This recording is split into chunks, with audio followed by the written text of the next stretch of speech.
নমস্কার। Namaskar, good afternoon, everybody. Good afternoon, sir. Good afternoon.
Namaskar, sir.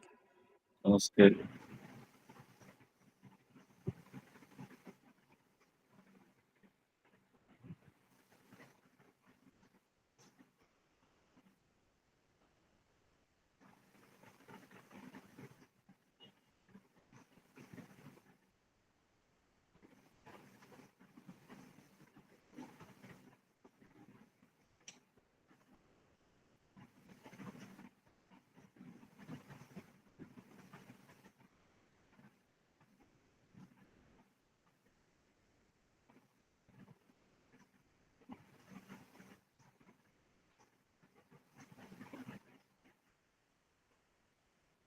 Good afternoon, sir.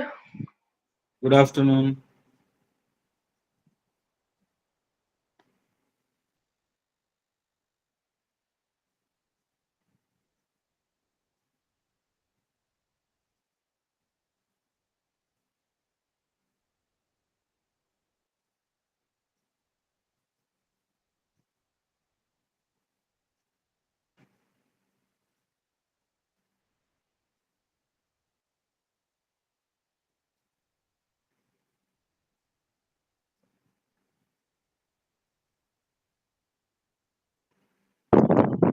Sir নমস্কার। Namaskar.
ସ୍ୟାର mute କରନ୍ତୁ।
Good afternoon, sir.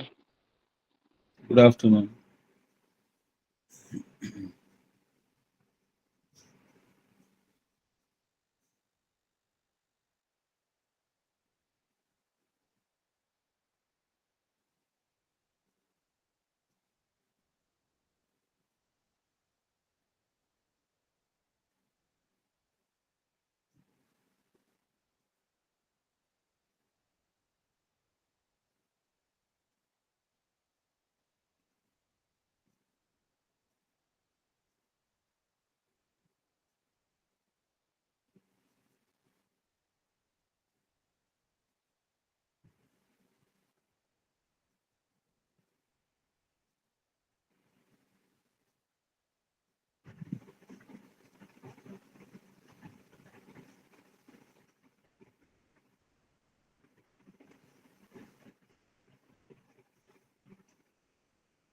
So let us come to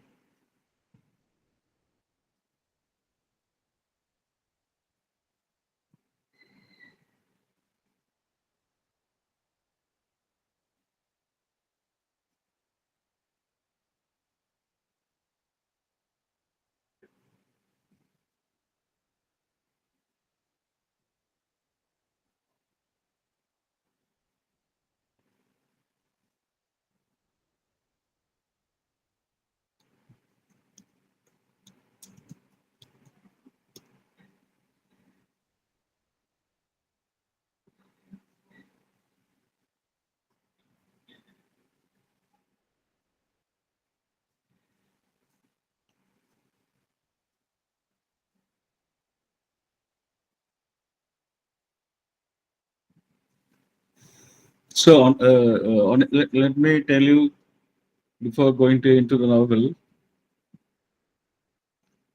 Am I audible? Yes, Yes, sir, sir. properly. Yes, sir. Yes, Yes, sir. sir. So Anita Desai is not as old as the other novelists we have already discussed, uh, because Anita is more contemporary. Rajara was pre and post independence that time, 40s, 50s. But Anita Desai was born in 1937.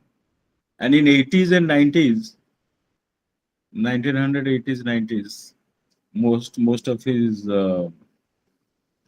novels, most of her novels came to be written. Okay. So her name is Anita. Initially, she was Majumdar, 1937, and an Indian novelist, and the Emerita John E. Burkhardt Professor of Humanities at the Massachusetts Institute of Technology.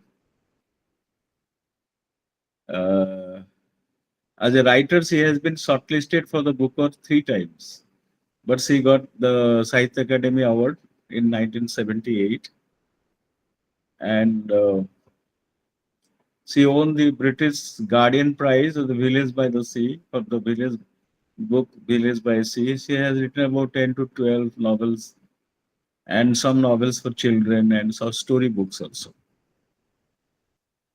Um, okay.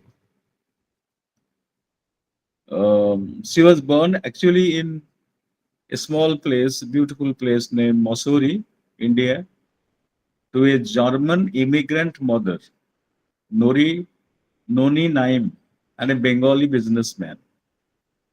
German mother and Bengali father.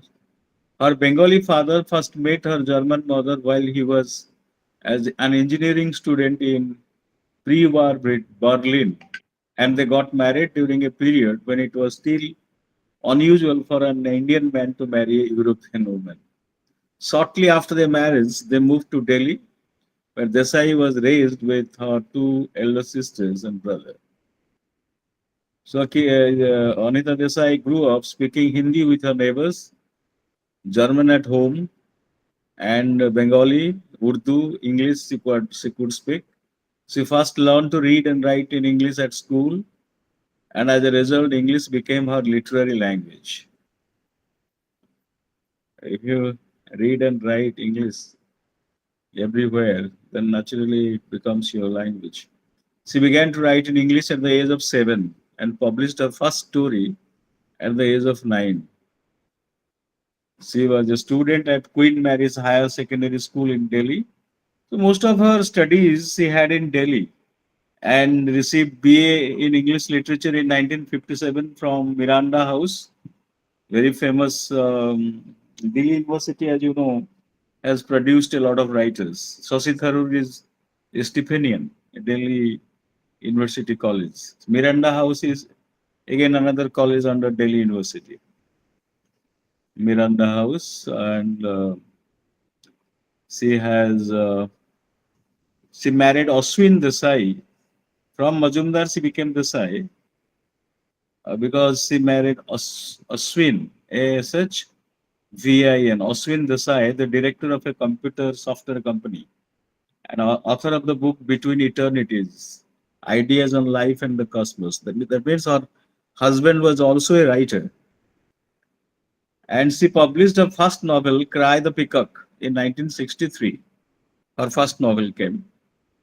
In 1958, she founded the publishing firm. Actually, P. Lal is a poet who established one writers' workshop in Calcutta, and she was also collaborating with that. She considers Clear Light of Day her most autobiographical novel. Yesterday, I was talking about autobiographical novels, how the person's own life goes into the making of the storyline and the plot of a novel, and it is most very reflective, like a mirror. You can see the author can see herself in the book, her life stories, her events, whatever happened to many realistic elements are there in the novel. It is set during her coming of age when she was growing up and became a creative writing teacher at Massachusetts Institute of Technology. And uh, her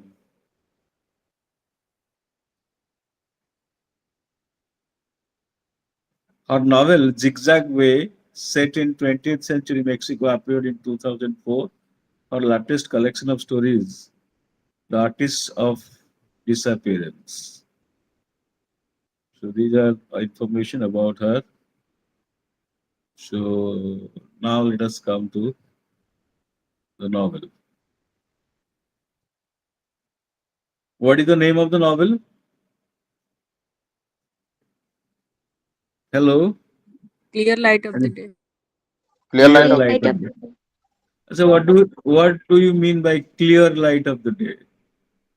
Does every day not have clear light? Is there any hazy light? Hmm. Some days it is suppose the sky is overcast with clouds. Naturally, it should not be clear day. It will be a hazy day, a rainy day. You can have mist, foggy day. You can have overshadowed day, clouded day. Okay, but this is named as clear day light. Clear light of day. Clear light of day is a kind of, I think, we will come to the conclusion to discover how far it is clear light of day. But it mostly refers to what does it refer to? Clear light of day refer to? It refers to something which is truthful, clear light. There is no hidden thing about it. It is transparent. It is clear. It's loud and clear. So this novel is set in Delhi, and the entire novel centers around Das family, DAS, and in the Das family, from the children's perspective in the adult, and their how in the Das family, the characters, the siblings, brothers and sisters, how they spend their childhood and how they grow up, and that is that is actually the this is a story of a what to say, a kind of joint family, because there is an aunt and there are other characters. The story describes the tension in the post-partition Indian family, starting with the characters and as adults. Actually, this novel has a to and fro movement.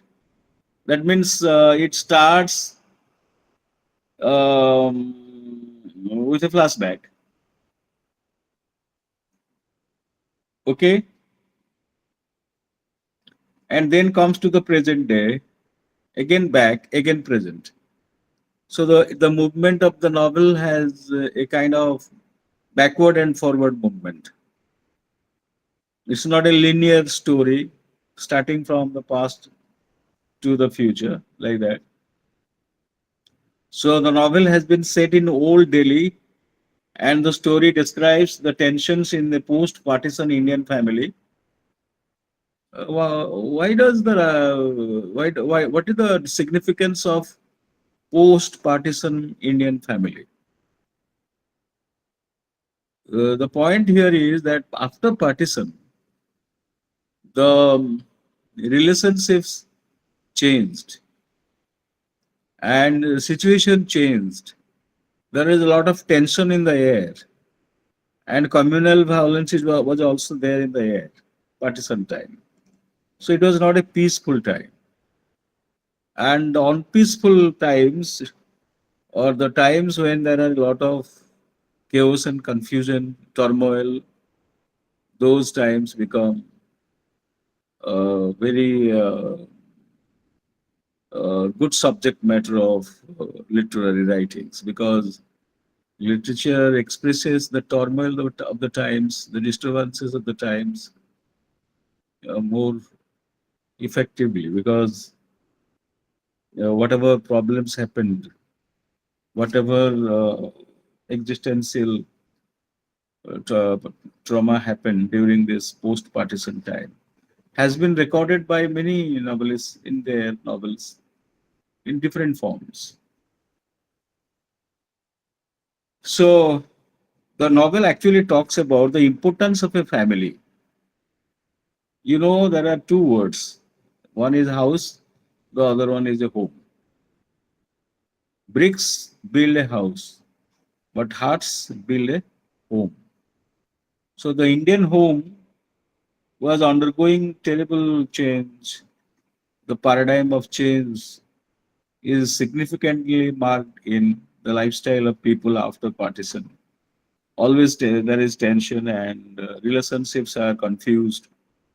And as you know, this Hindu-Muslim relationship also became problematic. And but this in this story, by in this novel, the novelist has taken so a few characters from the contemporary society and discusses the problem of the times in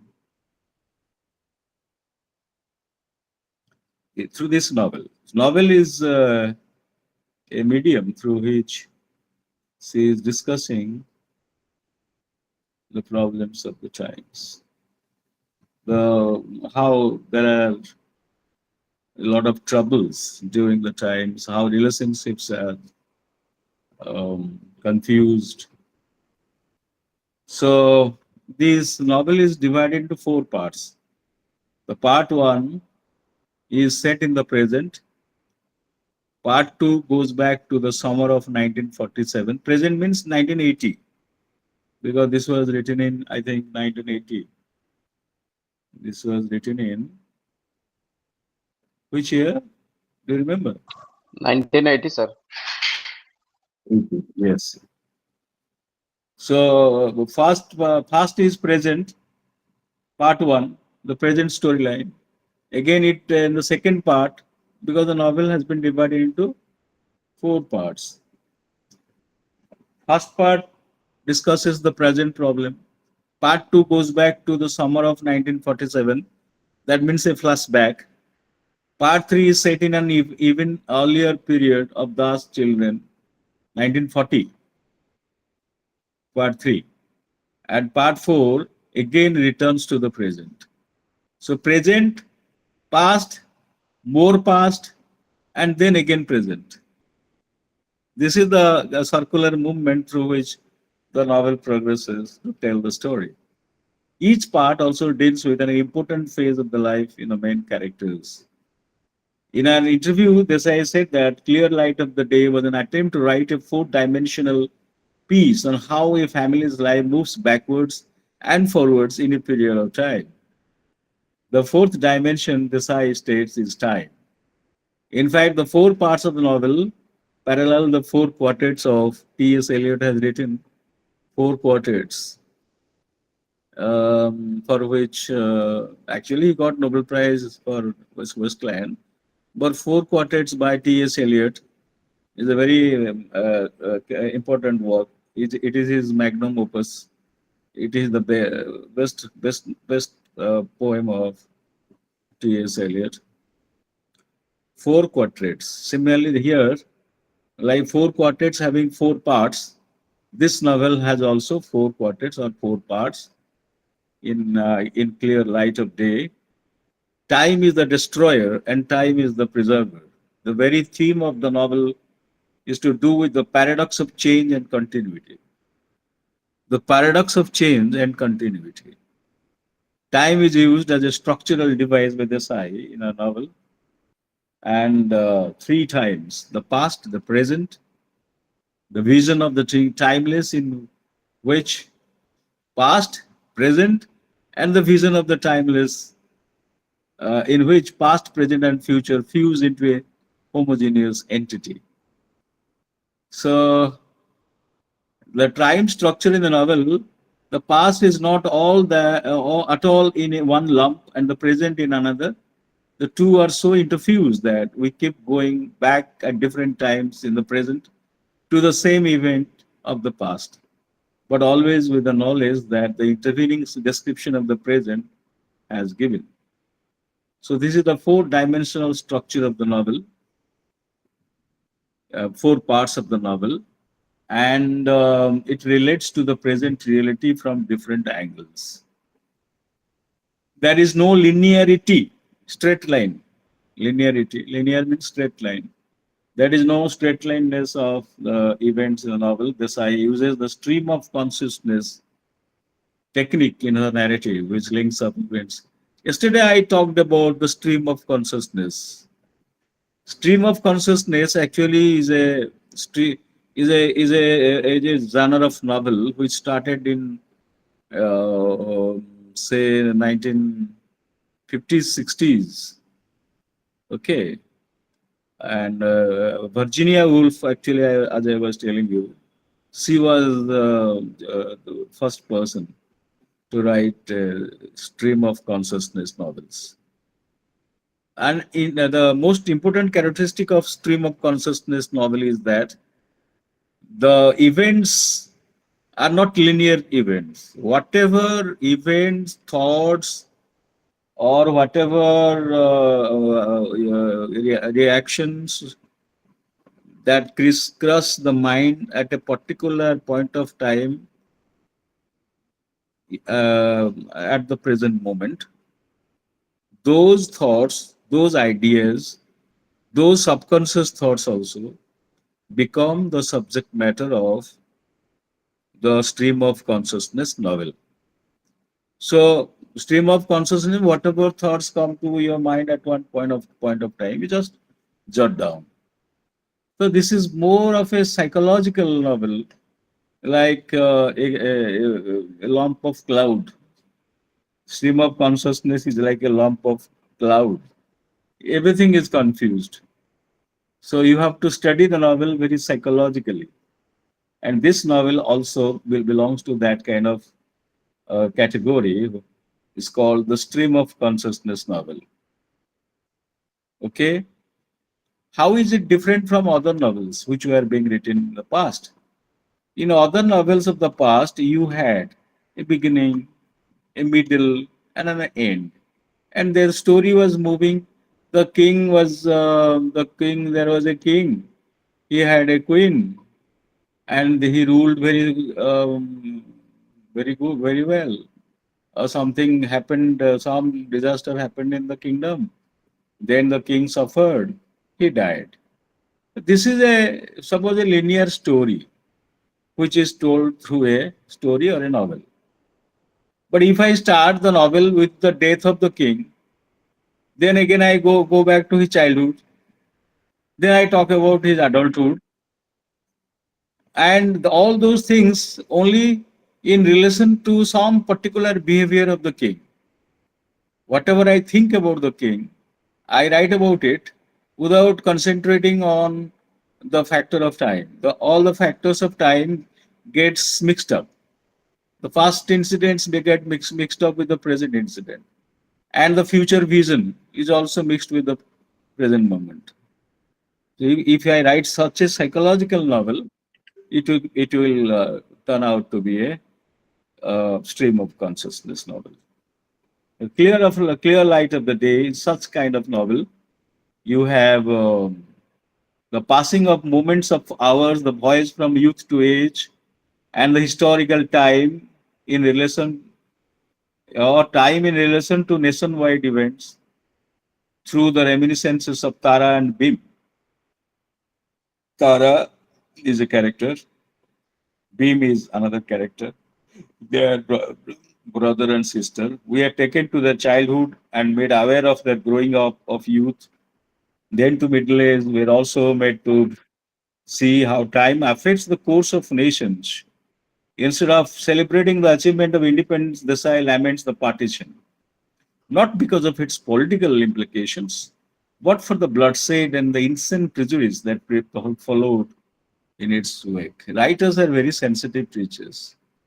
So whatever they saw during the partition time, they were not filled with writers were not all the writers were not filled with jubilation and happiness that India became independent. They didn't dance to the tune of the happiness of freedom, which came in the wake of in 1947.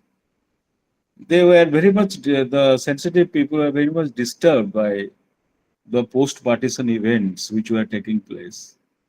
So naturally, because wherever human beings suffer, wherever there is suffering, there is writing. So she laments the partition, because she sees the problems of partition, and from that angle, he tries to write the novel.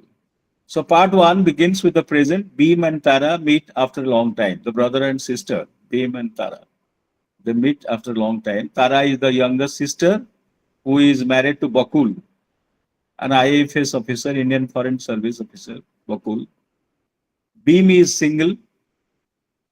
Bhim is not married. Teaches history in a local college. Bhim is Bhim and Tara. Bhim is single, teaches history in a local college, and lives with her autistic brother. Bhim is um, the girl, and her brother name is Baba. So now you came to know three people.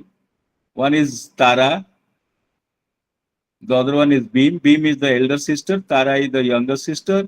Then you have Baba. Baba is the autistic brother. Autistic means there is no mental growth. He is growing physically, but there is no mental growth. Baba, Mira Desai, Mira Masi. Masi means Mausi. In Bengali, they say Masi. Mira Masi, who lives with Bhim, is already dead when the novel begins. Because the novel begins in the past, in the present. Bhim lives with Baba in their old rented house in Clive Lines in Old Delhi. Tara's visit to this home is twofold. First, her husband likes to keep in touch with his roots in India. Tara's husband is an IFS officer, Bakul, Tara's husband. This allows Tara to keep up with her own brothers and sister. Second, Moyona. her brother Raja's daughter. Moyana is Tara's brother Raja. Raja's daughter is named as Moyana, Moyna. So Moyana is getting married in Hyderabad. She wants to attend the wedding ceremony with her family. So Tara has come from USA because she wants to witness the marriage of Raja's daughter, who is getting married in Hyderabad. Baba is autistic, as I told you. Baba is an autistic character. He has no mental development. His mental development has been stunted because of some biological reasons during the birth. Some children are born like that. So, disabled child. Baba is introduced early in the novel through his music. Smoke gets in your eyes, moan like agonized voice, and Tara sighed, and her soldiers dropped by a visible inch or two. Soldiers dropped means she became very sad. Subsequent references in the novel are from Penguin books in association with um, the other brother Raja, who used to be once very close to Bhim and was now drifted away, is also introduced early in the novel. Both Bhim and he detested their parents' obsession with the card game. So Bhim and both Bhim and he means who? Hello, are you listening? Yes, sir. Yes, sir. Yes. Yes, sir. Being detested, their parents, Das family, Mr. Das and Mrs. Das, they're always in the habit of playing cards, which the children didn't like. While Beam flashed her chewing scissors in the sunlight and declared she would creep in secretly at night and slip all the cards into beads. Because she reacted and she says, Beam says, I will cut down all these cards with the help of scissors. Raja and Bhim have been very close as siblings. Siblings, these are all siblings, means brothers and sisters.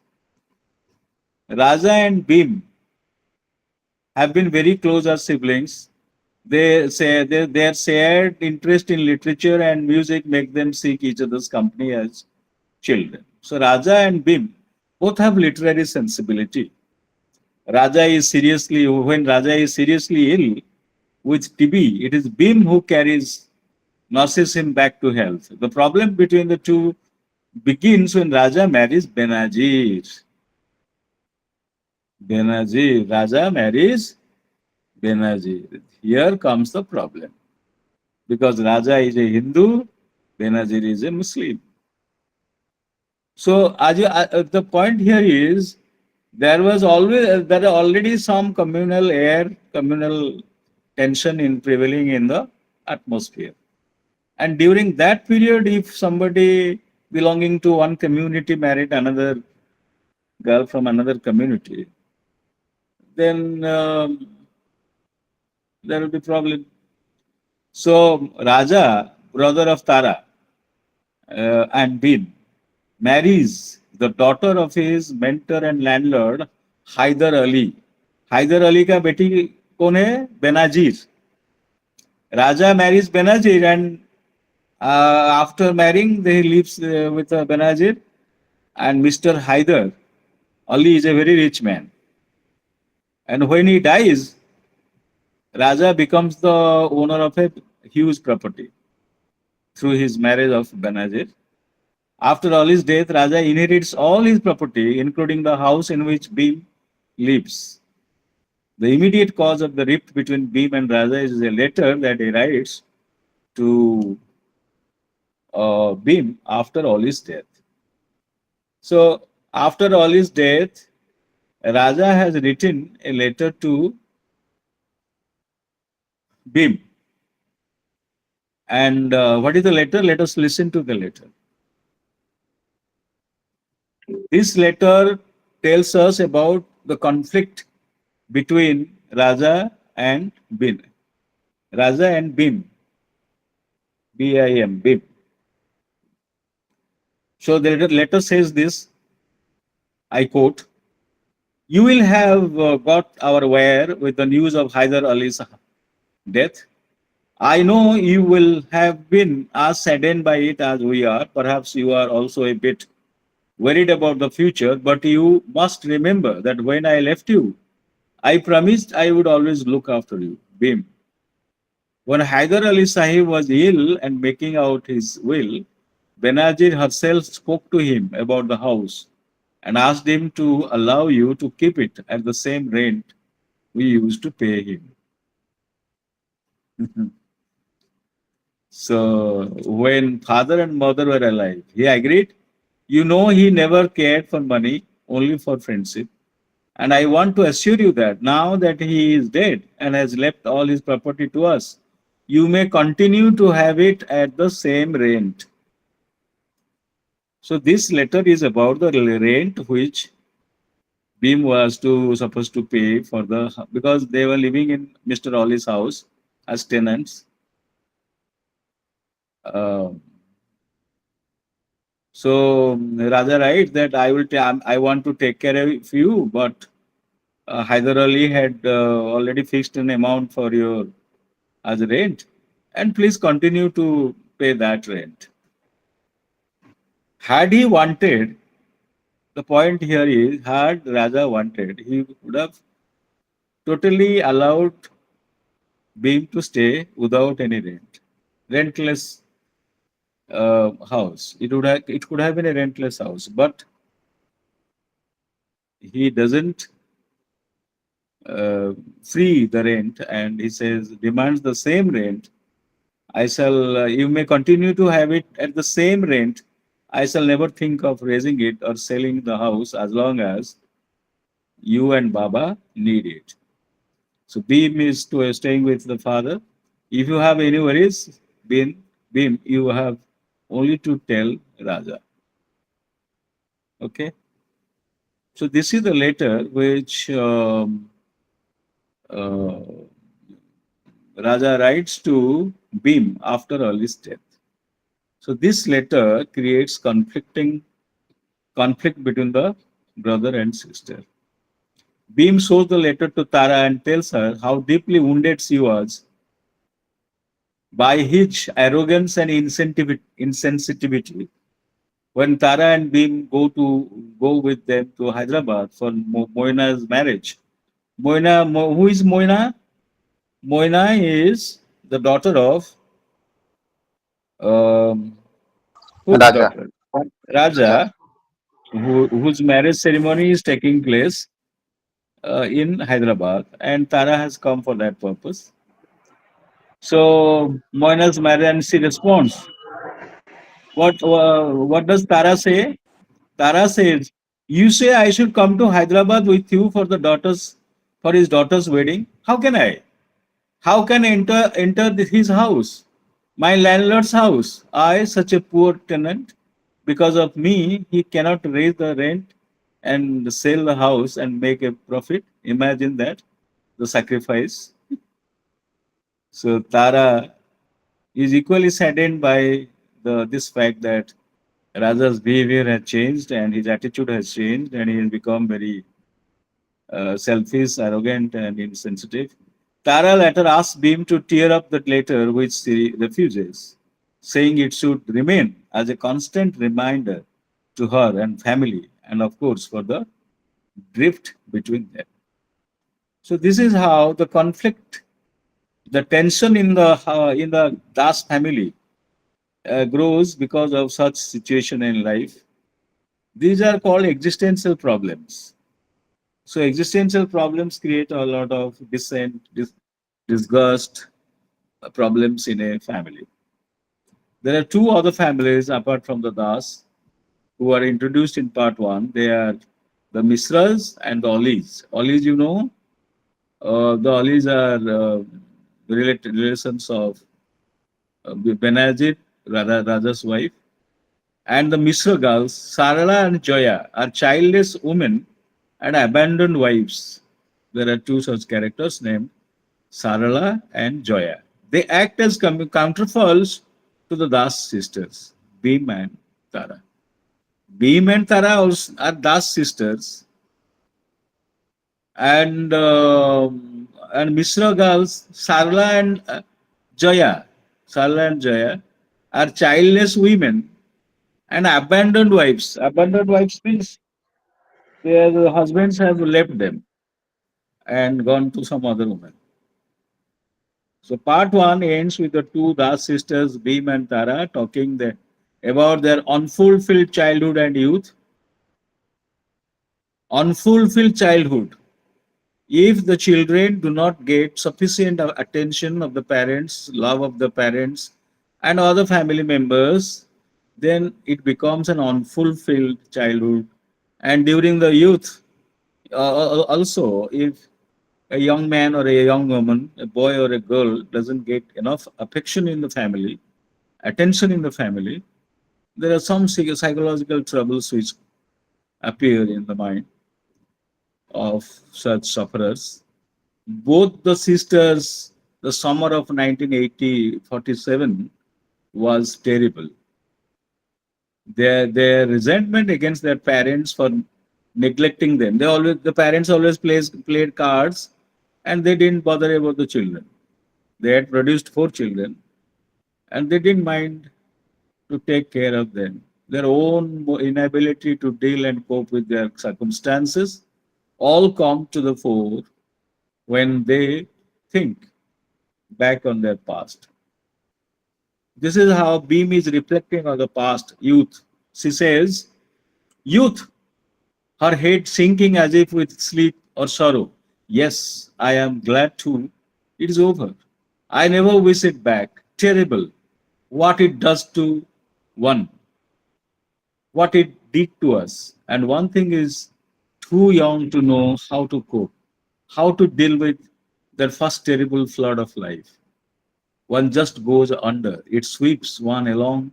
And how many years it is before one can stand up to it, make a stand against it. Shook her head sleepily. I never wish it back. I would never be young again for anything.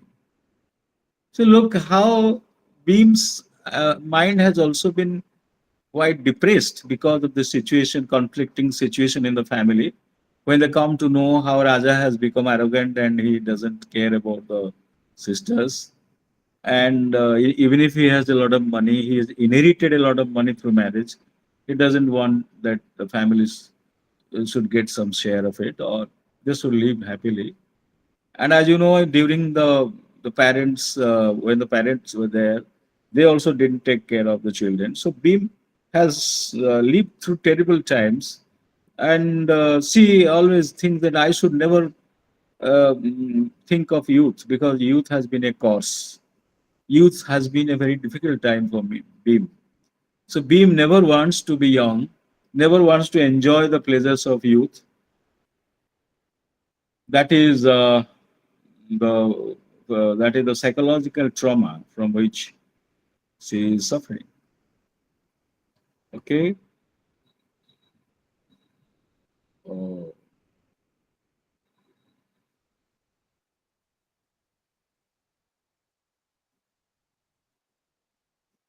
did you get my point? Hello. Yes, sir. Are you listening? Yes, sir. Yes, Yes, sir. sir. Yes, Yes. sir.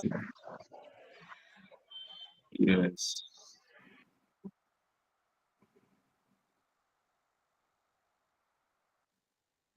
So the relationship between Beam and Tara, their sisters, their how many children of Das Four, family? sir. Four. Huh? Four. Four children. Four.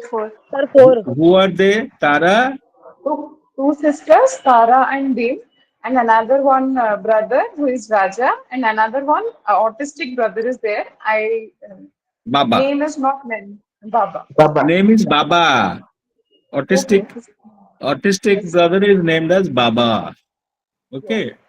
So three sisters and one brother, and their suffering has been the subject matter of this novel. Yes. So the relationship between the two Das sisters, Beam and Tara, forms the center of the novel Clear Light of Day. Everything that happens in the novel is reflected on this relationship. Beam and Tara may naturally born as siblings, but they are different personalities. Tara and Beam, their personalities differ. That is why they make their relationship a problematic one. Tara doesn't pull on well with Beam.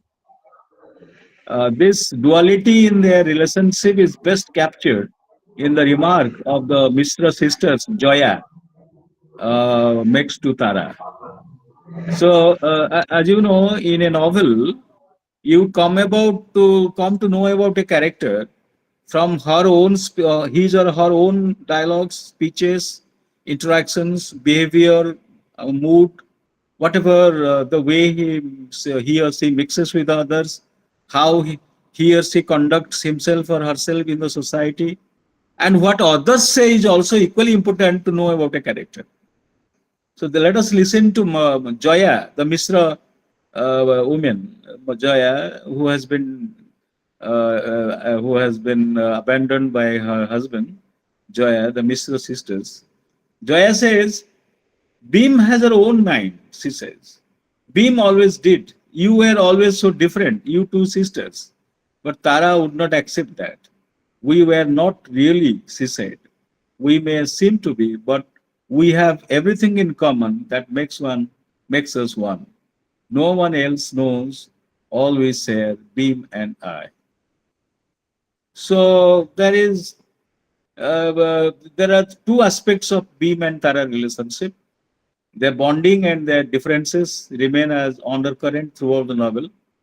Tara's holiday visit to her sister Beam that sets up the events in the novel because Tara is coming from USA to India to Delhi. The short Beam actually the full name is Bimala, but she is called as Beam. Bimla. You can write Bimala or you can write Beam. Beam will be shorter, and most of the times Bimala is referred to as Beam. Beam is the older of the two sisters. Beam is the eldest child. She is unmarried and teaches history in a local college. Desai describes her as a grey and heavy noun and not so unlike their mother in appearance. Interestingly, after Mira Masi's false ill, Beam takes on the role as a surrogate mother to her siblings. Siblings means sisters and brothers. She takes care of Baba. She takes care of Tara. She takes care of everybody. Tara, the youngest sister, is portrayed as a languid little girl. Languid means very lazy, kind of listless, not having clear direction in life, and a dawdler. Tara is married to an IFS officer, Indian Foreign Service. As you know, if you get Indian Foreign Service, you can be posted anywhere in the world. The IFS officer and has two daughters. Desai subtly reveals the different personalities of the two sisters by describing the way they dress. So the dress pattern, what we wear, also exposes our personality, our character to some extent. Not fully. You cannot judge a person from his appearance, but the appearances also contribute to a person's personality. Tara, in her elegant pale blue nylon nightgown and elegant silver slippers, but Beam in curious, shapeless, homemade garment, and Tara would see she had fashioned out of an old cotton sari by sewing it up on both sides, leaving enough room for her arms to come through and cutting out a whole wide scoop for her neck. So, Beam's style was Desi style, but Tara's style was metro style. That is how their lifestyles are all different. She is the wife of an IFS officer. Beam is a responsible girl in a typical Indian society who a girl who takes up the family's responsibility and family's responsibility and tries to manage everything by herself. So this is what this is how they are different. So in Sir, appearance also, excuse me, sir. yes, Sir, yes. I had a confusion about Jaya. Who is actually Jaya? Joya is in the neighborhood, the Mishra girls. Joya is a Okay. Mishra girl, the Joya Mishra. They are in the neighborhood with whom they interact, okay, in the locality. Tara is the married sister who is totally Yes, yes. dependent on her husband, represents the typical Indian married woman. Whatever the husbands will say will be final.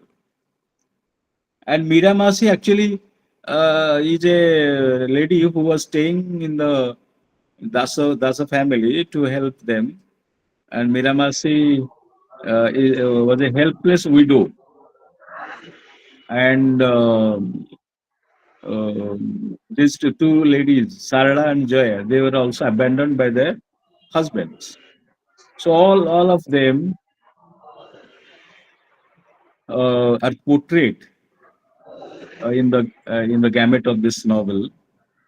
So different lady characters with different problems of their own, and how they're trying to have their existential um, what they want to have an existential fight. Yes, they For, want to for, survive, but with they have to different means. survive. So during Tara's visit to Bhim and Baba, both sisters are aware of the changes in them brought about by time. So when suppose there are two sisters, one sister marries to an IS officer, the other sister marries to a clerk.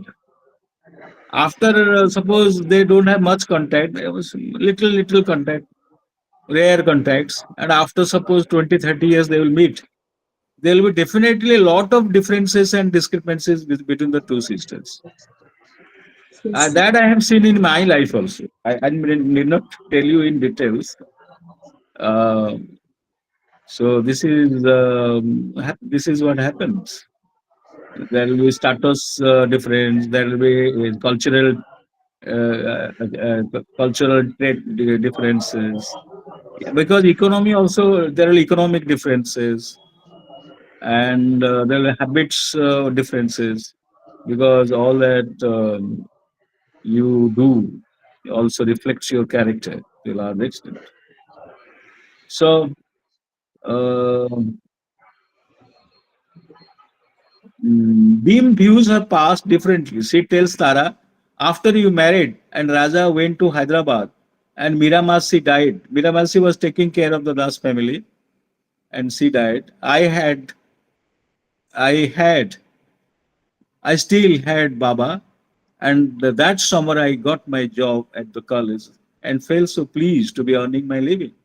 So Beam is a girl who takes uh, pride in taking responsibility, earning for herself, and leading an independent life with an independent job. She is doing the job of a teacher, and I got my job at the college teacher, and I'm so happy earning my living. So Beam, I think, is the strongest character in the novel, who not only takes care of the parents when they were alive, but also the autistic brother Baba and the sisters till they get married. But after marriage, there is a tremendous gap, dichotomy, difference, divide between these brothers and sisters. Ironically, when we brother and sisters, sister and sister, brother and sister, because the brother is married to a Muslim girl and he becomes a different character. You know how he becomes greedy and arrogant and behaves in a different way. So when we compare the childhood dreams of the two sisters, Bimala, Bim, who always wanted to be a heroine, and or a Florence Nightingale, or and Tara, who always wanted to be a mother and just knit for her babies, sewing something. We notice that Tara's dream materializes. She becomes a mother of two girls.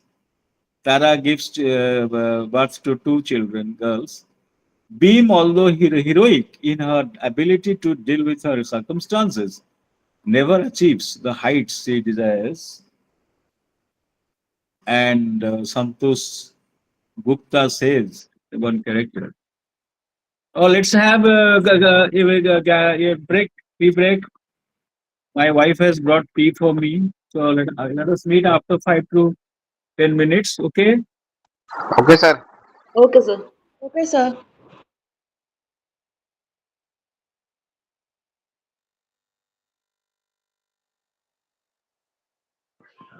Hello.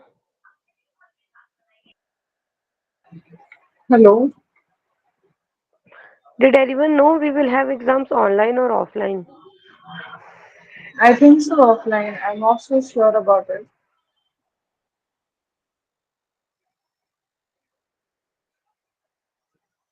I think at your study centers only you're having your exam. No, I'm asking for the online students. Okay, only for the online students. I don't know.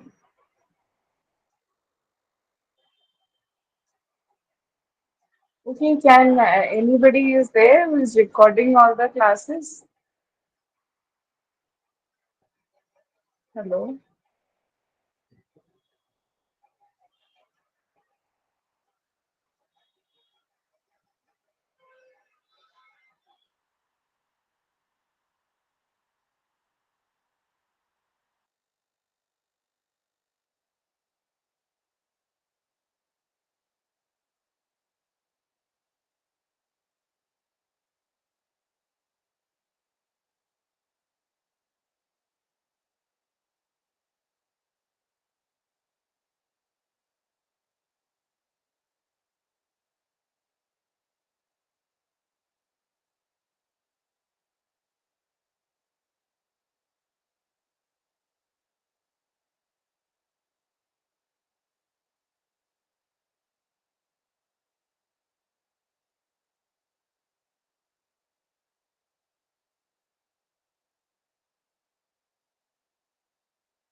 सबके पास CBT mode show हो रहा है क्या examination form में?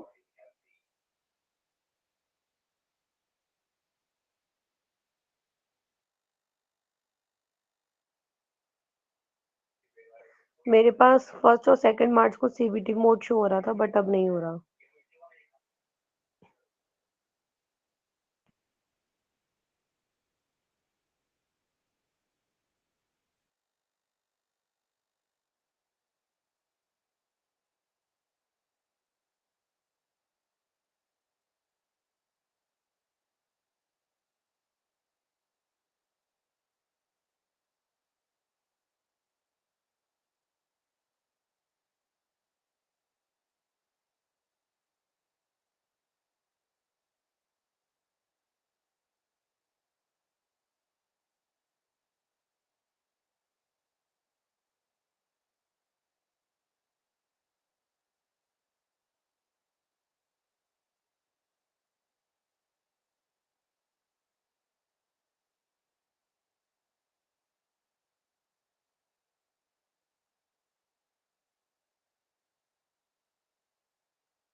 Please आप लोग examination form पे देख के बताएंगे whether CBT mode is showing there or not.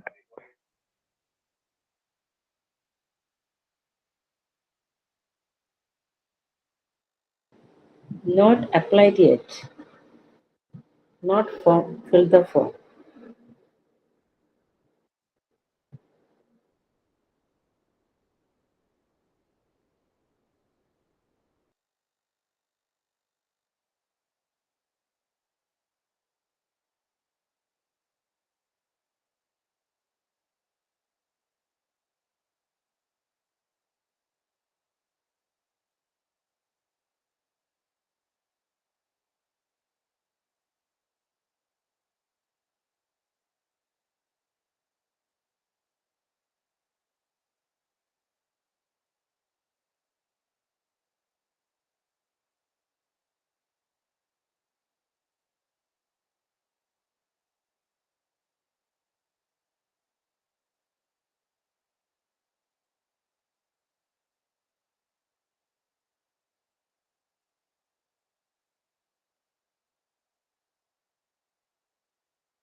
Hello.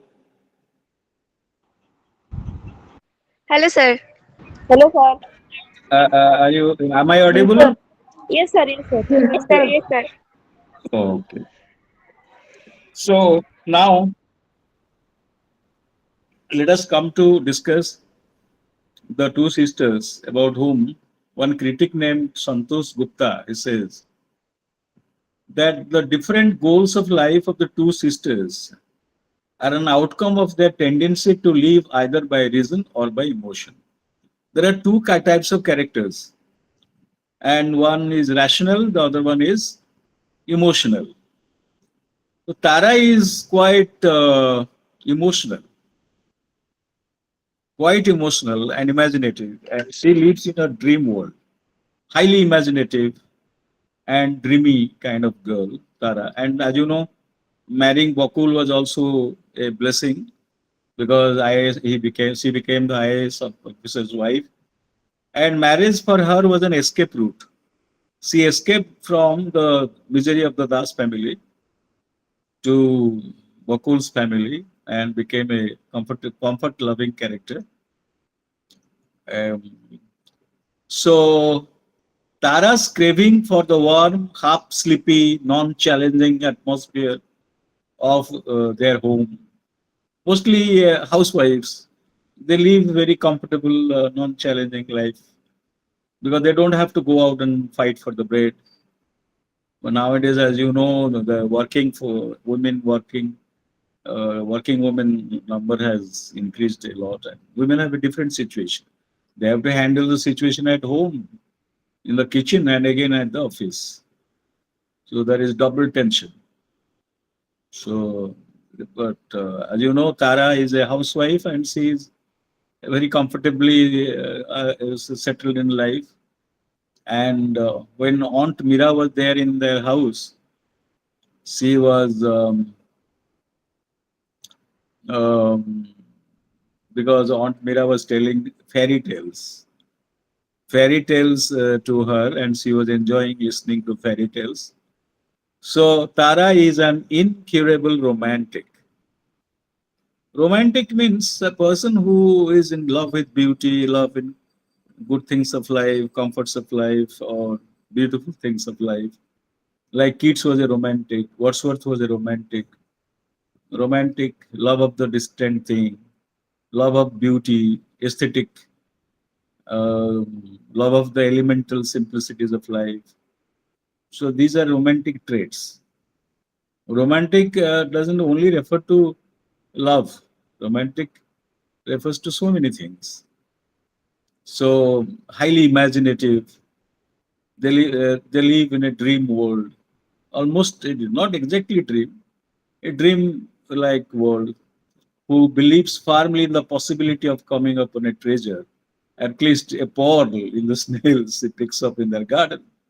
So when she sees a drop, she can see the sea. The romantics can see the ocean in a drop, a garden in a desert. That is the power of imagination. So Tara was highly romantic. And she grows up, she reads Lorna Dawn, and Gone with the Wind is a famous novel, American novel. It's a love novel about love, romantic love. But the elder sister Bim, he has a sharp mind, and he does. She didn't give in easily to romance or romantic readings. She was very practical and she was quite rational. She didn't believe in any kind of. So this is the difference between the two siblings. So thus sisters we discover the marriage is viewed as an escape route. I have come across many girls in women colleges.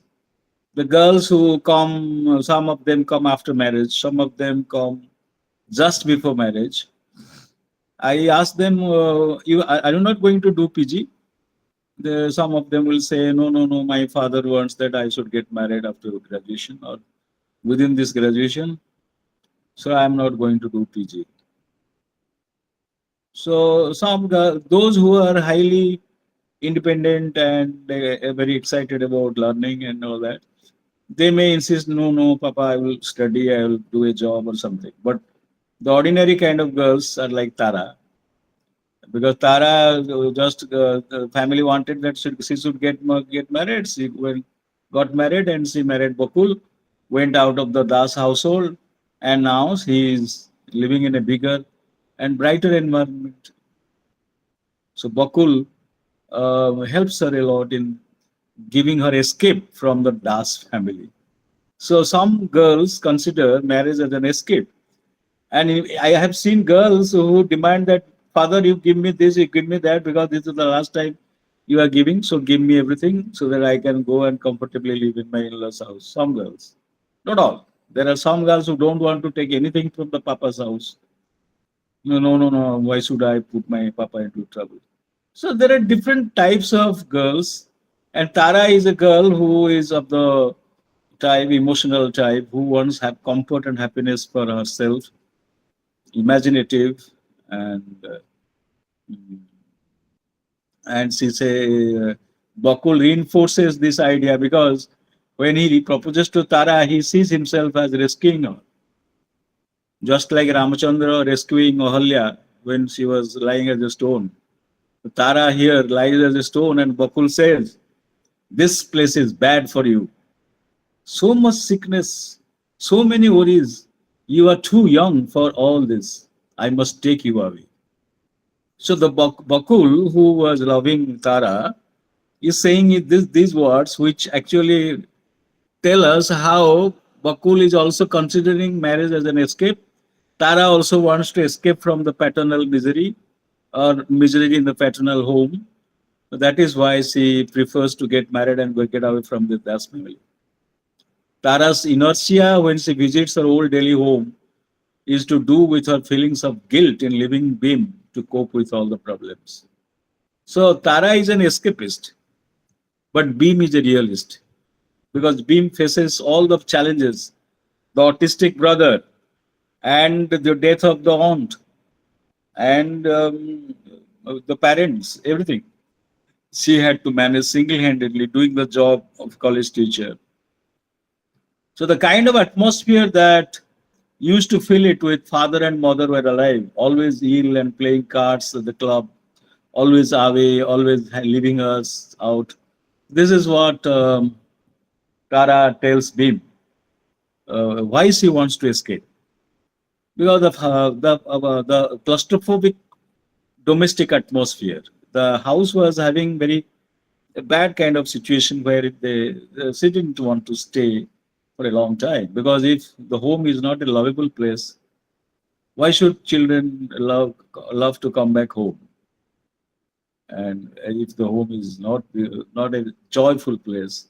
So Raja, she says,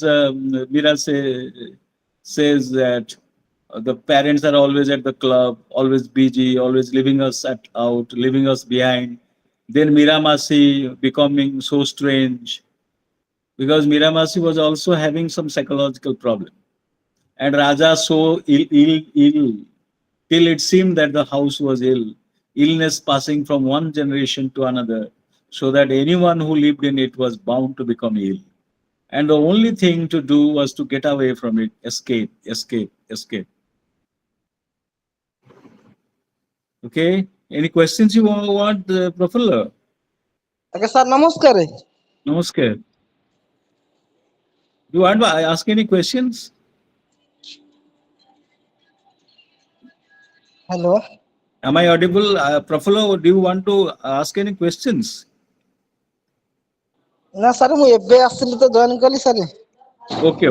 ठीक ठीक है. You raised your hand. I was I was thinking actually why you raised your hand. ठीक है. No problem. Beam's eyes narrowed as she sat listening to her sister's outburst. Did you feel that way? She asked, coolly curious. I didn't know. I think I was so occupied with Raja and Mira Masi, that I didn't notice what effect it had on you. Why didn't I? She mused, swinging her leg casually. And that is why you married Bakul instead of going to college. So this is what Beam actually um, Beam was very curious about what Tara said about her escape from marriage as an escape from the family problems, because the family was always ill and people were ill, people were not, parents were not taking care of children. So that is why Mira thought I should get married and get out of this place, dirty place. So for Mira, home was a dirty place. But Bimala was a very strong girl. She wanted to change the atmosphere in the family. She wanted to remain strong, practical, take help, help all the other members of the family, self-sacrificial. She was nourishing the brother, the autistic brother, and she was also taking of the parents and Mira Masi. So she was a different kind of girl. She didn't want to get married and leave the house. So this is the basic difference. Though both of them, Beam and Tara, they had unfulfilled childhood and youth, but Tara takes a escape route.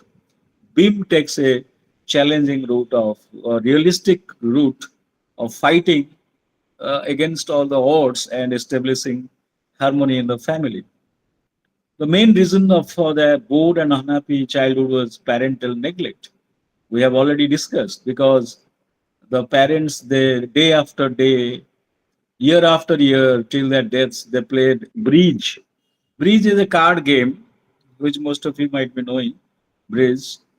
Bridge is a card game. They're always playing bridge with friends like themselves, mostly silent, heads bent so that the knobs on their in their necks protruded. Soft stained hands shuffling the cards now and then, speaking some names and numbers that remained a mystery to the children who were not allowed within the room while the game was in progress. These children were not allowed to enter where the parents were with their friends who were playing cards, the bridge game, who had sometimes folded themselves into the dusty curtains and stood peeping out, wondering at this strange, all observing occupation that kept their parents, all observing kept occupation, as if card game was the only thing they would do in life.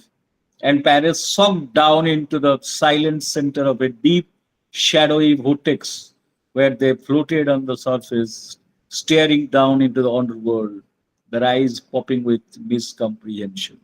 The children were so confused. They said, "What is life? Life is this. Our parents will give birth to us and they will not spend quality time with us. They are playing cards, they are busy with their own things. So, what kind of life is this? We are really fed up, disgusted with this kind of life." That is why Tara chose Bakul, marriage with Bakul, as an escape from family and also from the school college. She didn't pursue her, but Beam was a fighter. She was a heroic character, and as you know from childhood, she dreamt of being a very strong character like Joan of Arc, or some brave girl in the history. So Beam is the all-rounder, a born leader. The teachers would admonish Tara in reproachful tones. But look at your sister Bimla, the teachers would say.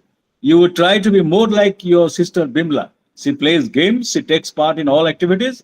She is a monitor, she is the head girl, and you are nothing. That means Tara was admonished in the school by teachers, and she was given the example of her own sister.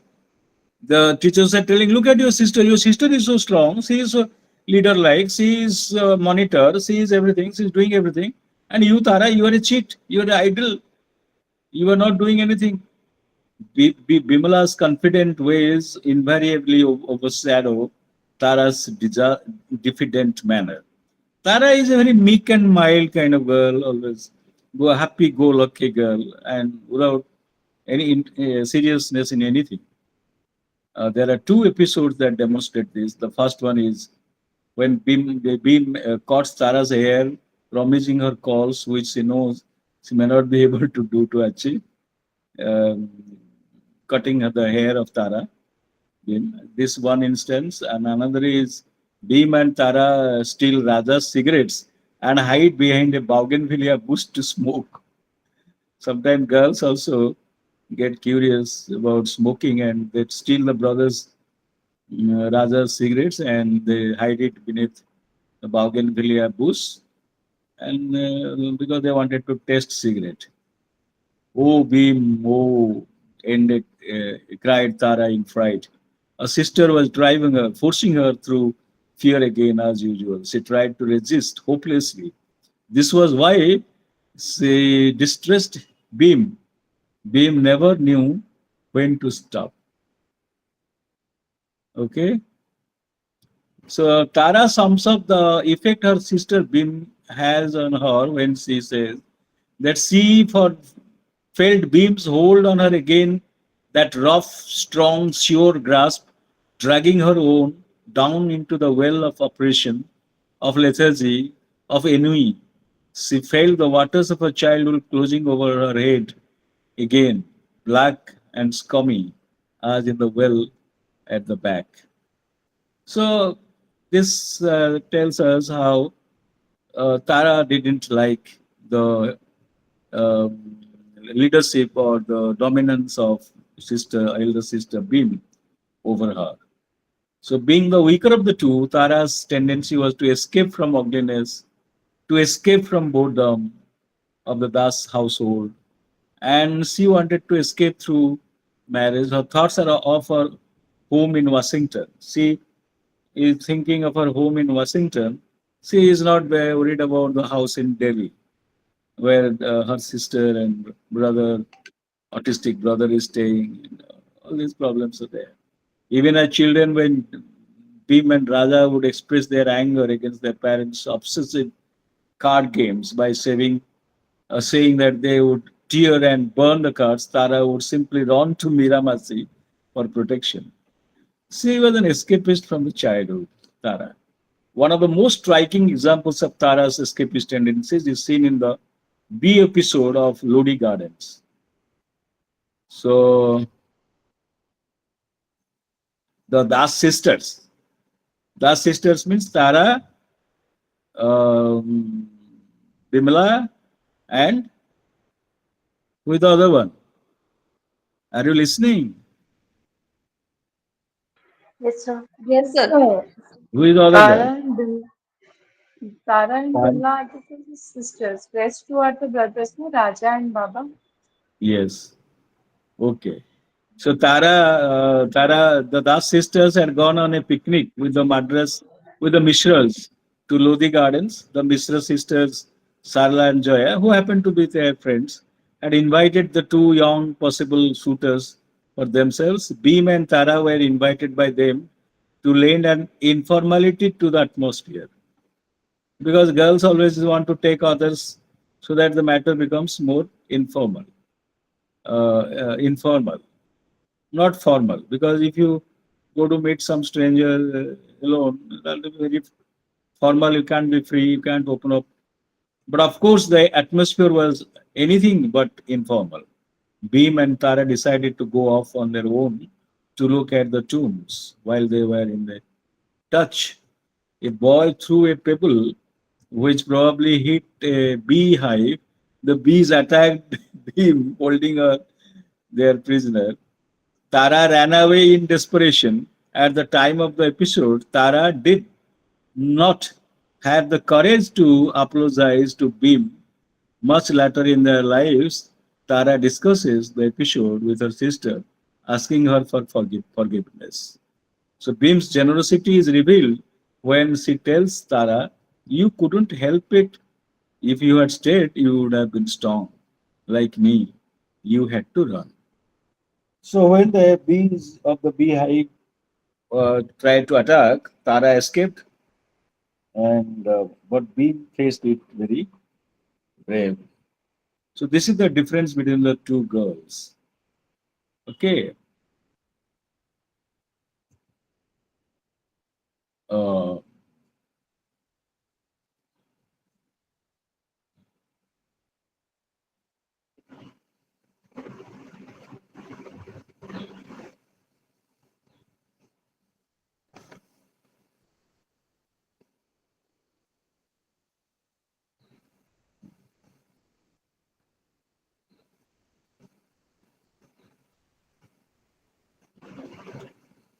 So part two of the novel is the past. It begins with the violence of partition and quickly moves to Raja's illness with TB. Raja becomes a TB patient, and the Olis have left their neighborhood and amidst all the partisan violence. So partition has affected Ali's family because Hyder Ali was a Muslim and Raja got married to his daughter, who had got very close to Hyder Ali. Is upset that he did not inform him before leaving. So at times he wonders whether Hyder Ali and his family were taken forcibly away. He feels frustrated when he cannot help them in their time of need. Raja's concern for the Alis makes Beam see the heroic side of her brother. She could not help admiring what she saw as his heroism, his independent, uh, okay, his independent thinking and courage. Raja was truly the stuff of which heroes are made of. All summer, Beam nurses her brother. So Beam has been the central character who has been taking care of all the brothers and sisters. Um, so when Raja became ill with TB, you understand, tuberculosis. TB is a disease. So when he suffered from TB, again it is Beam who took care of her, of him. All summer, Beam nurses her brother and reads his favorite poets to him. Because Beam and Raja had similar interest in literature, so she used to read out poems of Tennyson, Browning, and Swinburne to him. In this section, we get some more details about Raja, his admiration for Hyder Ali, his neighbor, and the landlord is reciprocated by Ali. He encourages Raja to use his library at home because landlord had a big uh, library. Gradually, he begins to take part in the social life of Hyder Ali. It is one of the social evenings at Ali's place that Raja first meets a poet from Hyderabad. He is very impressed by him and feels encouraged to become an Urdu poet himself. So Raja dreams of becoming a Urdu poet. So Raja's mother is described in this section as someone who was not too well. Their mother, for the first time in 20 years, missed an evening at the club and she did not feel well and would stay in bed. The night she passed quietly into a coma so that when her husband returned home from the club after an unsatisfactory game with an unaccustomed partner, he found her lying still and flaccid on a bed, quite beyond questioning him on his game. So the ambulance came. The children stumbled out of their beds to watch her being carried out like a parcel containing some dangerous material that had to be carefully handled. So the body, not body, the sick mother was taken to hospital. But in the hospital, their mother died without seeing any of them. Maybe she was in ICU were not allowed to meet others. If she ever for a minute regained consciousness, it was only to murmur the name of familiar cards that seemed to drift through her mind with a dying rush. So much of obsession with cards. So this is what actually she dreams of not the children, she dreams of the cards. So this is the miserable nature of the parents. In part two of the novel, we are further told about Mira Masi's addiction to brandy because when she became frustrated, she took to alcoholism and Tara's friendship with Misra sisters, neighbors. It is through them that she meets Bakul at the Rosnara club. A new relationship between him, Bhim and Dr. Bishwas also develops on this section. Mr. Dr. Bishwas takes her to a music concert and for tea with his mother. So two important episodes are mentioned in this section, which are a lasting impact on the characters. There are two episodes here. You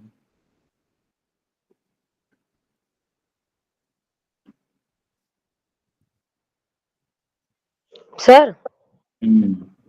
Yes. sir, I have a query that we are online mode students, so we will have our exams online or offline? I don't know. Actually, I don't have ideas about all these things. I think online, even if the classes are online, um, exam will be offline, I think. Because in PG, you have to write something. And online classes, I don't know how you write so much. You can only put a cross or right mark. But how can you appear online for PG? Actually, sir, there are two options, pen paper mode or CBT mode. So I want to ask what is CBT mode? I don't have any idea. Sorry. Okay, sir. So part three of CBT mode is in online. hmm, computer based test CBT मतलब maybe yeah. CBT means computer based Online, test online.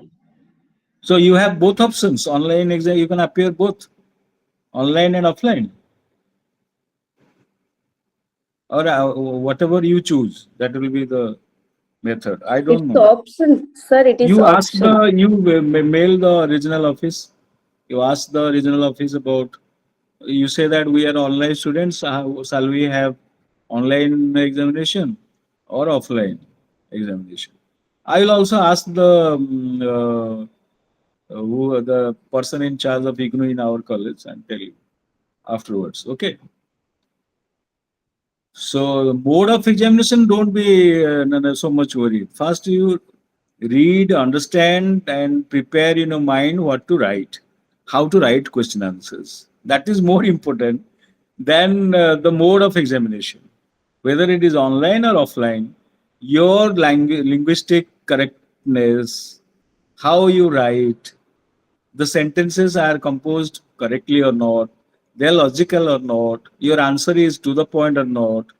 These are the things which you should be serious about, not about the mode of examination. Any mode that doesn't, whether it is a love marriage or it is an arranged marriage, marriage is after all marriage. Similarly, whether it is a online examination or offline examination, your ability to write correct English, your ability to make a good criticism of a text, to write a cogent, coherent answer in the examination, that those are the things which are important. You should learn those things, and at the same time, you also should learn how to speak so that you can also be a teacher somewhere and teach children, maybe college or school or university children about something. That is more important. Mode of examination, you get it clarified from your center, or else I will. If you ask me, I'll ask somebody and tell you. That is not very important now. What is important is your understanding of the text. So part three of Clear Light of the Day is set in an even further past. I told you that first part is present, 1980s. Second part is 1947, freedom movement, or freedom independence, post independence time, or just independence time. And the third part is 1940s, very past. So the very past, in this past, we come to know of Baba's birth. Baba was born in 1940s, and as you know, he's an autistic child. His parents had conceived him in their old age. So when children are conceived in the young age of the mother, like 30 to 40, the children become very healthy. But if the parents become old and they give birth to a child, the child may not be very uh, healthy, and may not be having all the. That is how this is a defective child. I mean to say, he was born as an autistic child, Baba. The mother was severely diabetic. Look, at the old age, you become, if you have diabetes, you become more diabetic. And when she was expecting him, the new baby through the prettiest of all, though the prettiest of all was born autistic, the mother got tired of this his slow ways and decided to hire an ayah. So ayah, when the ayah thing appeared, ayah uh, was not could not cope with Baba, then Mira Masi or Aunt Mira, a poor widowed relative, was asked to look after him. Actually, Mira Masi is the relative. So she was a widow, and she was asked to take care of this girl, this boy. So, those children, Bhim, Raja, and Tara, as well as Baba, were taken care of by Mira Masi. The mother told them, "She is coming to look after you, children. You have become too much for me. You are all so noisy and naughty. She will discipline you and look after your brother. I don't know what is wrong with him. He should be walking by now, doing things for himself. She will keep him in her room and look after him, and you will have to learn to be quiet." So, almost a dictatorial mother, and Mira Masi actually was their savior. Part 3 provides us with details of Mira Masi's background. Okay, this is how the story proceeds. Actually, it's not proceeding, it is going forward, backward, first present, then backward, then more backward, then forward.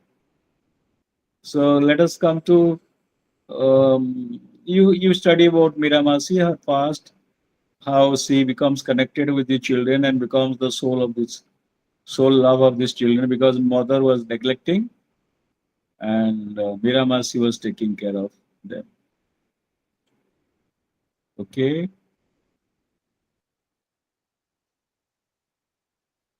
And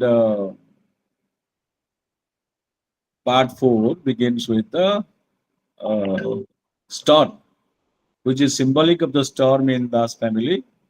The two sisters are busy. Tara was trying to write a letter to her daughters before their arrival in India.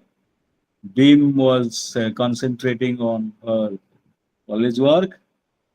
Tara wanted Beam and her to put their papers aside and sit in a companionable task. She was keen that Beam accompany her husband and children to Raja's daughter's wedding in Hyderabad. Actually, Tara had come to attend. Now we are back to the present. They are going to attend the marriage ceremony in Hyderabad. Beam refuses, but Tara persists, saying she would attend the wedding. So in this section also we get about to know about Raja's married life. He has 4 daughters and a son, Ajij. Ajij, Aijaz, sorry, Aijaz. Aijaz. Name of Raja's son is Aijaz. Reference to is also made in the section about a visit Raja made with his family to Bhim and Baba.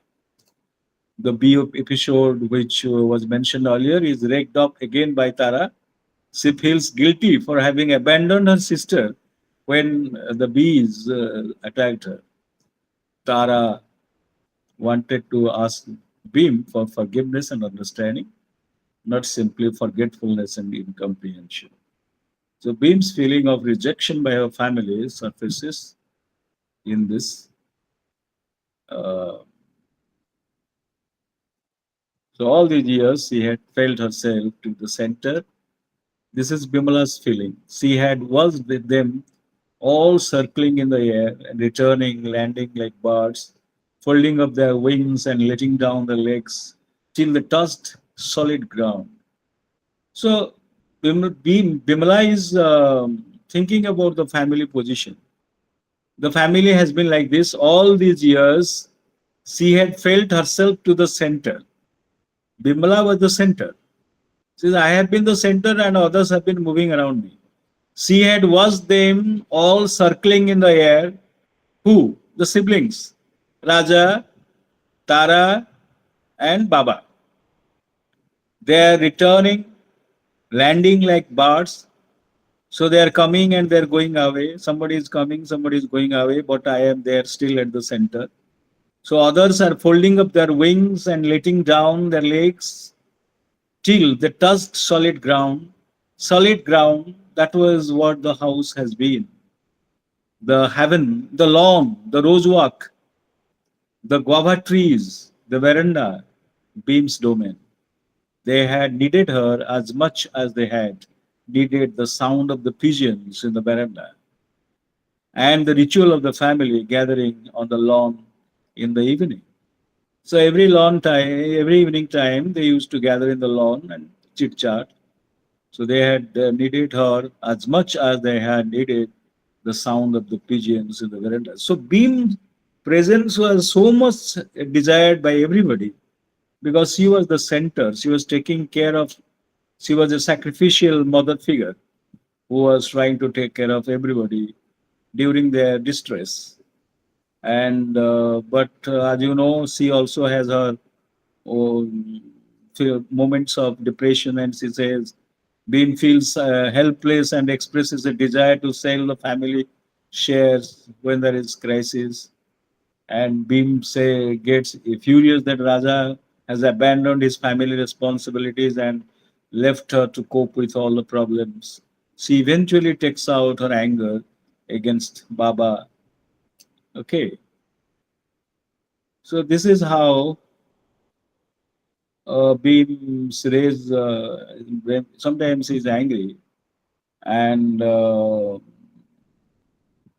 she becomes very angry, and uh, she becomes helpless. Beam's race was spent at last. It had reached its peak, its acme. Acme means height. Like this is page 163 of the book. Like a great glittering wave that had hovered over everyone and that now collapsed, fell on the sand and sipped away, leaving nothing of a soggy shadow in the shape of Baba's silence. So look how powerful the language is, leaving nothing but a soggy shadow. Soggy means wet, Soggy. It is this. It is after this episode that Beam realizes that it is her own inadequacy which makes her attack the innocent and defenseless. So there is a lot of self-learning in the process of her relationship with others. Bimala learns a lot about life. She says, I myself haven't been able to manage on my own. This realization makes her achieve a spiritual wholeness by accepting and loving people for what they are. In clear light of day, she sees that the soil contained all time, past, and future in it. The present, past, and the future, all times are contained in the soil. It was there, it was where her deeper self lived, and the selves of her sister and brothers, and all those who had shared that time with her.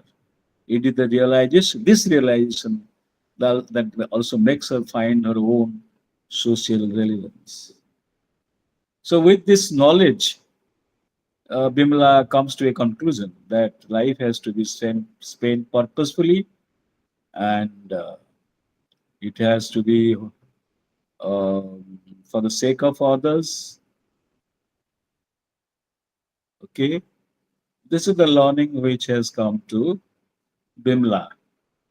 You may have questions asking about Bimla, or they may say Bim, B-I-M. Bim means Bimla, the elder sister.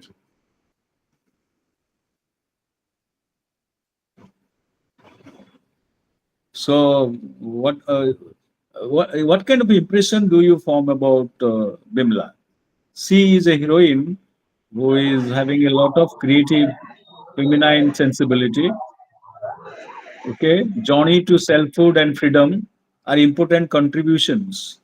And these ladies, they were who are the heroines of the novels, like Bimala, they come to understand. So they form a mature concept about life through their struggles, and clear light of the day has highlighted the main events in part 4. this way, the storyline which was gradually being unfolded in the earlier unit was completed. We discussed all these aspects of the novel and the characters and how the tension of relationships. These are the things which are the treatment of time in a novel. Okay, these are the things which are important. Now, questions. If you have any, please ask me questions. Tomorrow we will do midnights. Tomorrow we have a class. Hello, children. Yes, sir. Yes, sir. So, Tomorrow we have a class. so we will study Midnight Children, very famous book by Salman Rushdie, for which he got Booker Award. And tomorrow we'll discuss this. For today, this much. Good night. Have a nice time. We'll meet tomorrow at 4 o'clock. Okay. Excuse me, sir. Yes, sir. Hello. Yes, sir. Excuse me, sir. Sir, Yes. actually, I was.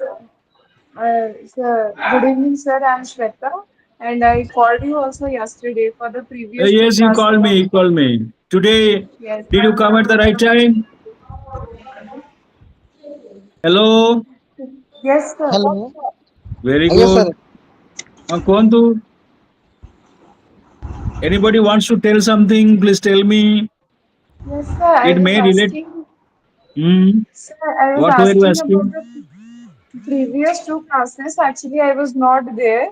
So, how to cover that? And is there any recording classes or like notes or anything? I don't know. Your friends might have recorded, or I don't know who has recorded it or not.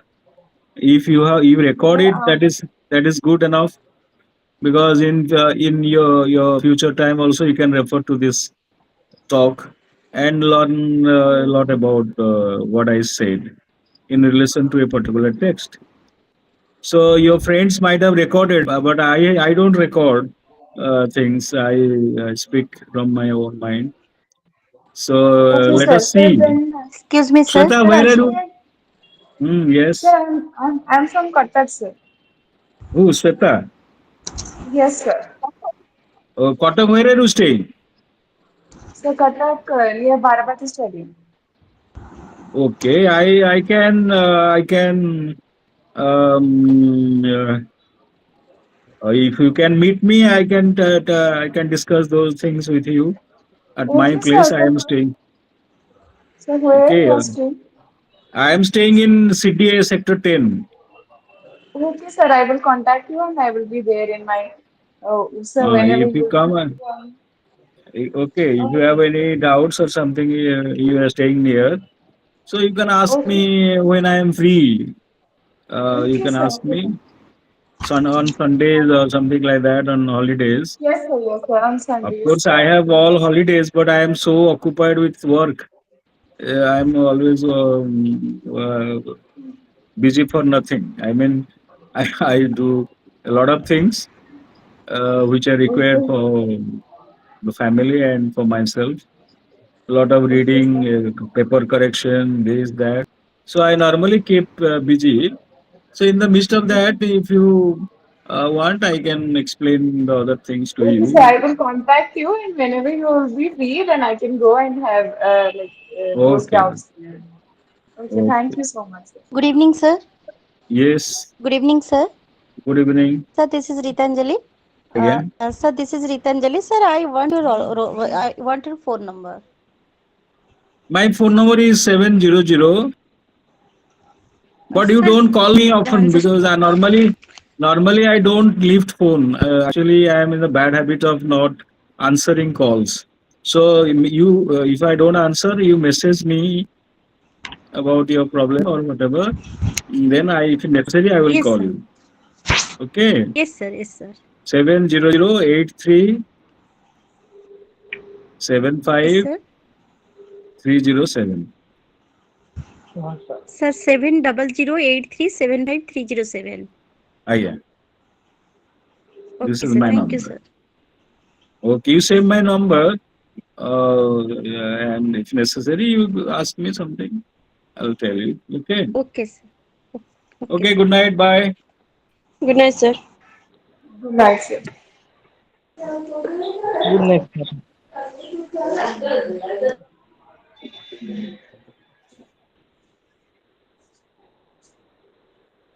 Hello. Hello. Hello. Hello. Yes. କୁହନ୍ତୁ ମୁଁ କହିଲି ଓଡ଼ିଆ ପିଲା କିଏ ଅଛ? କୁହନ୍ତୁ ମୁଁ କହିଲି ଓଡ଼ିଆ ଯୋଉ 7 ର ଆସାଇନମେଣ୍ଟ ସବୁ ଲେଖି ସାରିଲଣି? କୋଉଥିରେ ଆସାଇନମେଣ୍ଟ? MEG-7 ର। ନାଇଁ ଲେଖା ହେଇନି। ତା କୋଶ୍ଚିନ୍ ତ ମୁଁ କୋଉଠି ପାଉନି, ତା କୋଶ୍ଚିନ୍ କେମିତି କଣ ପଡିବ? କୋଶ୍ଚିନ୍ ତ ଆପଣଙ୍କର ଏଇ ଗ୍ରୁପରେ ସେୟାର କରାହେଇଛି।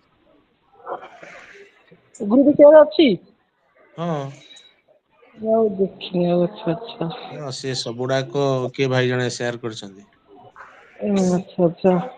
ତାପରେ କହିବା କଥା ହଉଛି କଣ ଲେଖିଲଣି କଣ କହିଲେ? ଏମିତି କଣ ଲେଖିଲଣି ଆସାଇନମେଣ୍ଟ?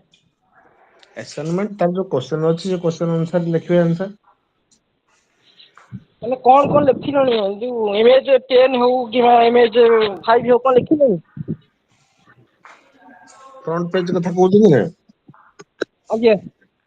ଫ୍ରଣ୍ଟ ପେଜରେ ଆପଣଙ୍କର MEG କଣ ଲେଖିବେ, ଆପଣଙ୍କର ନେମ୍ ଆଡ୍ରେସ ଆଉ କୋଶ୍ଚିନ୍ ଟା ଯୋଉ ଆପଣଙ୍କର ଆନ୍ସର ରହିବ, ଆସାଇନମେଣ୍ଟ ଆନ୍ସର ଆଜ୍ଞା ତା କୋଶ୍ଚିନ୍ ଟା ଦେବେ। ଆଜ୍ଞା ଆଉ ମାର୍ଚ୍ଚ 31 ଭିତରେ ସବମିଟ ହବା ଦରକାର। ଆଉ ଆପଣଙ୍କର ଏକ୍ଜାମ ପାଇଁ ଫର୍ମ ଫିଲଅପ ବି ତା ଭିତରେ ହେଇଯିବା ଦରକାର। ଆଚ୍ଛା। ହୁଁ। ଆଜି କଣ ଗୋଟେ ପଚାରୁଥିଲେ, ଅନଲାଇନରେ କଣ ଏକ୍ଜାମ ହଉଛି? ନାଇଁ ଏକ୍ଜାମ ଶୁଣନ୍ତୁ, ମୁଁ ପଚାରିନି, ସେ ପିଲା ପଚାରୁଥିବେ। ଅନଲାଇନ ନା ସବୁ ଅଫଲାଇନ ହବ ନା ଆଉ। ଅଫଲାଇନ ଆପଣଙ୍କର ଫର୍ମ ଫିଲଅପ ଅଫଲାଇନରେ ଦେବେ। ହ୍ୟାଲୋ ସିବିଟି କଣ ଗୋଟେ ସିବିଟି ଦେବେ। ଆଜ୍ଞା। ହ୍ୟାଲୋ। ହଁ କୁହନ୍ତୁ। ହ୍ୟାଲୋ। ହଁ ତାଙ୍କର ନାହିଁ, ତାଙ୍କର ଇଏ ହେଇଛି। ତାଙ୍କର ଟିକେ ରହୁଛି ସମସ୍ୟା, ନେଟୱାର୍କ ଇସୁ ରହୁଛି।